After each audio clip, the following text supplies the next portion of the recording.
इस क्वेश्चन में हम लोग को एक स्ट्रेट लाइन का इक्वेशन दिया गया है और बोला गया है कि इस स्ट्रेट लाइन में ये पॉइंट है, तो हम लोग को ए का वैल्यू को पता करने बोला गया है। तो आइए पता करते हैं। तो सबसे पहले इसको पता करने के लिए हम लोग लिखेंगे since a two a lies on the line y/2 is equal to 3x - 6। इसका बोलने का मतलब है ये जो पॉइंट है वो इस लाइन में है, इसीलिए ये पॉइंट इस इक्वेशन को सेटिस्फाइड करेगा। तो इसको हम लोग लिखेंगे this point will satisfy the equation. अब सेटिस्फाइड करेगा इसका मतलब क्या है? इसका मतलब है जहाँ पर y लिखा है वहाँ पर y का कोऑर्डिनेट और जहाँ पर x लिखा है x का कोऑर्डिनेट वहाँ पर हम लोग लिखेंगे। तो आइए लिखते हैं।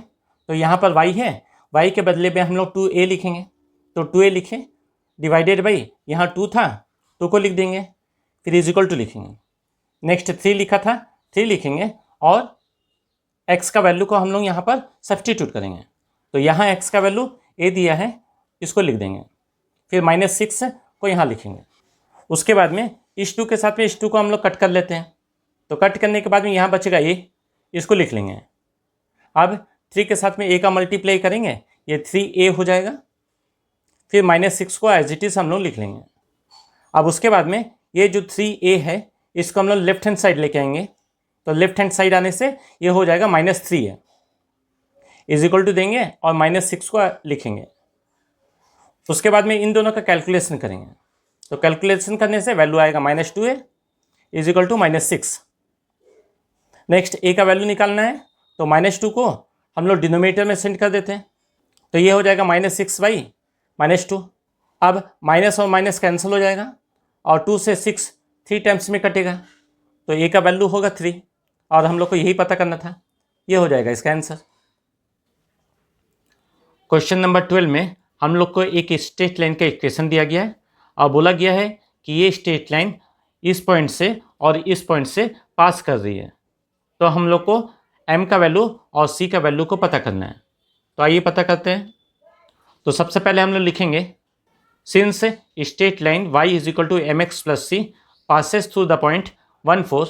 इसका मतलब है क्योंकि y is equal to mx plus c जो स्ट्रेट लाइन का इक्वेशन है वो इस पॉइंट से जाती है, तो ये इस इक्वेशन को सेटिस्फाइड करेगी। इसका मतलब है कि जहाँ y है वहाँ y का कोऑर्डिनेट लिखेंगे और जहाँ पर x है वहाँ पर x का कोऑर्डिनेट लिखेंगे। तो यहाँ पर y का कोऑर्डिनेट जो दिया गया है 4 है, तो यहाँ 4 लिख देंगे, फिर इज इक्वल टू लिखेंगे, m को एज इट इज़ लिख देंगे और x का वैल्यू जो 1 है उसको हम लोग लिखेंगे। तो यहाँ ब्रैकेट में 1 लिख देंगे, फिर +c लिख देंगे। उसके बाद में 4 को एज इट इज़ उतार देंगे और m के साथ में 1 का मल्टीप्लाई करेंगे, तो ये हो जाएगा m और +c को एज इट इज़ लिख देंगे। फिर m और c को वन साइड लेके आ जाएंगे और 4 को अदर साइड लेके आ जाएंगे। ये हो जाएगा इक्वेशन नंबर 1। उसी प्रकार से ये स्ट्रेट लाइन इस पॉइंट से भी पास कर रहा है, दैट मीन्स ये पॉइंट इस इक्वेशन को सेटिस्फाइड करेगा। और सेटिस्फाइड करना मतलब होता है कि y के जगह में y का कोऑर्डिनेट और x के जगह में x का कोऑर्डिनेट को हम लोग लिख देंगे। तो यहाँ पर भी वही लिखेंगे, again it also passes through the point -2 -5। This means y का कोऑर्डिनेट यहाँ पर हम लोग को -5 दिया गया है, तो y के बदले में -5 लिखेंगे। यह हो गया -5, फिर इज इक्वल टू है, इज इक्वल टू देंगे, m का वैल्यू कुछ नहीं है, m को एज इट इज़ लिखेंगे, फिर x का वैल्यू -2 है उसको लिख देंगे ब्रैकेट में, फिर +c। उसके बाद में -5 का एज इट इज़ लिखेंगे, इन दोनों का मल्टीप्लाई करेंगे, मल्टीप्लाई करने से आएगा -2m, फिर +c लिखेंगे। उसके बाद में -2m को हम लोग लेफ्ट हैंड साइड लेके आएंगे, ये हो जाएगा +2m और +c को हम लोग लेफ्ट हैंड साइड लेके आएंगे, ये हो जाएगा -c इज इक्वल टू ये -5 को राइट हैंड साइड लेके जाएंगे, तो ये +5 हो जाएगा। इसको इक्वेशन 2 लिख देंगे। अब हम लोग इक्वेशन 1 और इक्वेशन 2 को ऐड कर देंगे। तो 2m के साथ में m को ऐड करने से 3m होगा, इसको लिखेंगे। फिर -c के साथ में +c का अगर कैलकुलेशन करेंगे तो दोनों कैंसिल हो जाएगा बिकॉज अपोजिट साइन है। उसके बाद में 5 और 4 को ऐड कर देंगे, ये हो जाएगा 9, इसको लिख देंगे। तो m का वैल्यू निकालना है तो 3 को हम लोग 9 के डिनोमिनेटर में लिख देंगे। उसके बाद में 3 से 9 को हम लोग कट कर लेंगे, ये 3 बार में कट हो जाएगा, तो m का वैल्यू हम लोग को 3 मिल गया। अब उसके बाद में m का वैल्यू हम लोग को मिल गया। अब इस m का वैल्यू को इक्वेशन 1 में हम लोग सब्सटीट्यूट करेंगे। तो सब्सटीट्यूट करने से 3 + c = 4 हो जाएगा। अब 3 को हम लोग राइट हैंड साइड लेके जाएंगे। राइट हैंड ले आने से ये हो जाएगा c = 4 - 3। उसके बाद 4 में से 3 को हम लोग माइनस कर लेते हैं, तो c का वैल्यू हम लोग को मिलेगा c = 1। तो ये हो जाएगा हम लोग का इसका आंसर। क्वेश्चन नंबर 13 में हम लोग को एक स्ट्रेट लाइन का इक्वेशन पता करने बोला गया है जो 2 - 5 पॉइंट से क्रॉस करती है और y एक्सिस में -3 इंटरसेप्ट क्रिएट करती है। तो आइए पता करते हैं कि इसको कैसे सॉल्व करेंगे। तो सबसे पहले हम लोग लिखेंगे since the line passes through 2 - 5 and making an intercept -3। इसका मतलब है कि ये जो लाइन है वो इस पॉइंट से क्रॉस कर रही है और वो y एक्सिस के साथ में -3 इंटरसेप्ट क्रिएट कर रही। तो क्या होगा, तो ये दोनों पॉइंट उस इक्वेशन को सेटिस्फाइड करेगा। अब कौन सा इक्वेशन को सेटिस्फाइड करेगा, ये इस इक्वेशन को सेटिस्फाइड करेगा, y = mx + c।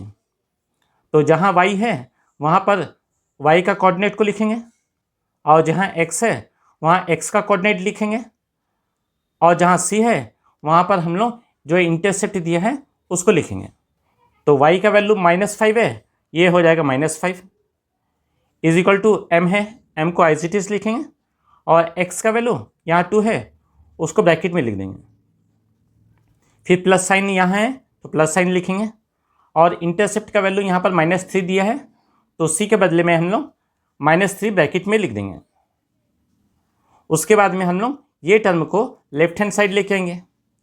तो यहाँ पर ये -3 है, माइनस के साथ में प्लस का मल्टीप्लाई करेंगे, ये हो जाएगा -3 और -3 = को क्रॉस करके लेफ्ट हैंड साइड आएगा, ये हो जाएगा +3।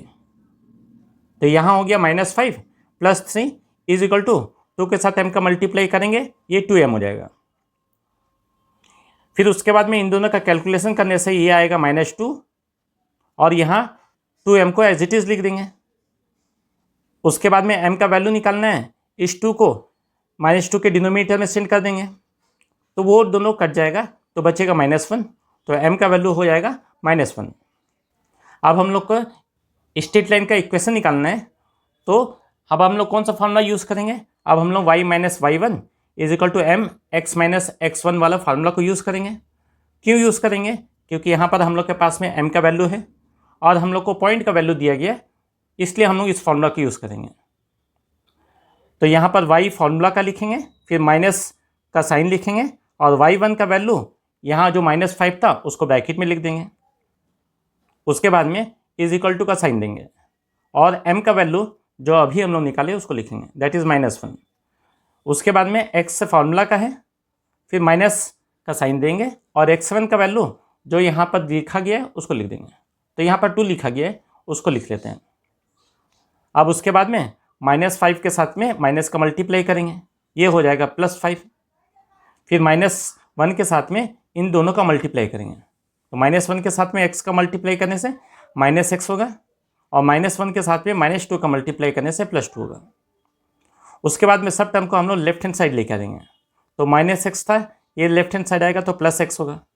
y को लिख देंगे, इसका साइन प्लस था प्लस ही लिखेंगे, यहाँ पर +5 है उसको लिखेंगे और +2 लेफ्ट हैंड साइड आने से -2 हो जाएगा।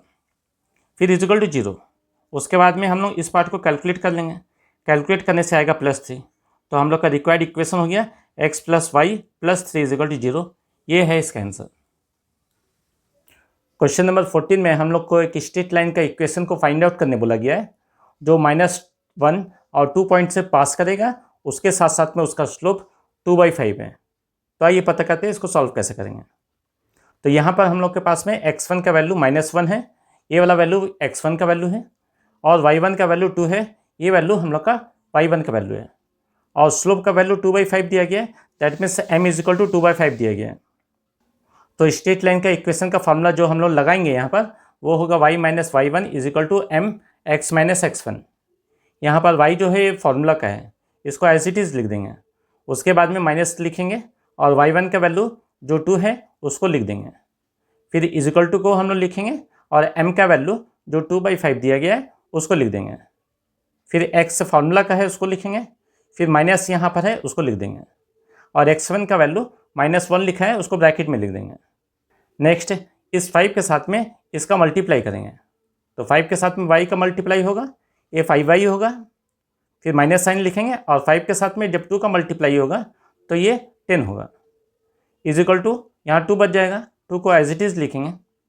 उसके बाद में x को हम लोग ब्रैकेट में लिखेंगे और -1 के साथ में माइनस का मल्टीप्लाई करेंगे, तो माइनस इंटू माइनस प्लस होगा, यहाँ पर प्लस लिखेंगे और 1 को लिख देंगे। नेक्स्ट 2 के साथ में इसको हम लोग मल्टीप्लाई करेंगे, तो ये 2x + 2 हो जाएगा। उसके बाद में इस पूरे टर्म को हम लोग राइट हैंड साइड लेके चले जाते हैं, तो यहाँ 2x था उसको लिखें, जब ये 5y राइट हैंड साइड जाएगा तो ये -5y हो जाएगा, इसको लिख दिया। उसके बाद में +2 था उसको लिखेंगे, और ये -10 राइट हैंड साइड जाएगा तो +10 हो जाएगा, इज इक्वल टू यहाँ पर तो 0 बच जाएगा, तो यहाँ 0 लिख देंगे। उसके बाद में इन दोनों टर्म को एज इट इज़ लिखेंगे और 2 के साथ में 10 को ऐड कर देंगे, तो ये 12 हो जाएगा। तो हम लोग का रिक्वायर्ड इक्वेशन हो गया 2x - 5y + 12 is equal to 0। ये हो गया स्ट्रेट लाइन का इक्वेशन। क्वेश्चन नंबर 15 में हम लोग को एक स्ट्रेट लाइन का इक्वेशन को पता करने बोला गया है, जिसका इंक्लिनेशन 60 डिग्री है और जो 0-3 पॉइंट से पास करते हैं। तो यहाँ इस प्रॉब्लम में हम लोग को x1 का वैल्यू 0 दिया गया है, इस वाला वैल्यू को हम लोग x1 लिखेंगे, और y1 का वैल्यू -3 दिया गया है जो ये पॉइंट्स हैं, और इंक्लिनेशन का वैल्यू 60 डिग्री दिया गया है, that means theta is equal to 60 degree दिया गया है। अब हम लोग को पता है कि m is equal to tan theta होता है, और थीटा का वैल्यू 60 डिग्री है उसको लिख लेंगे, तो ये हो जाएगा tan 60 डिग्री, और tan 60 डिग्री का वैल्यू √3 होता है, इसको लिख लेंगे। अब हम लोग को इक्वेशन पता करना है, तो स्ट्रेट लाइन के इक्वेशन के लिए हम लोग फार्मूला यूटिलाइज करेंगे, y - y1 is equal to m x - x1। उसके बाद में y1 का वैल्यू जो दिया है उसको सब्सटीट्यूट कर लेंगे, y1 का वैल्यू -3 है उसको हम लोग ब्रैकेट के अंदर में लिख लेंगे, और m का वैल्यू यहाँ पर √3 है उसको हम लोग लिख लेंगे, फिर x को फार्मूला का है उसको लिखेंगे, फिर माइनस इसको लिखेंगे, और x1 का वैल्यू जो 0 दिया है उसको लिख देंगे।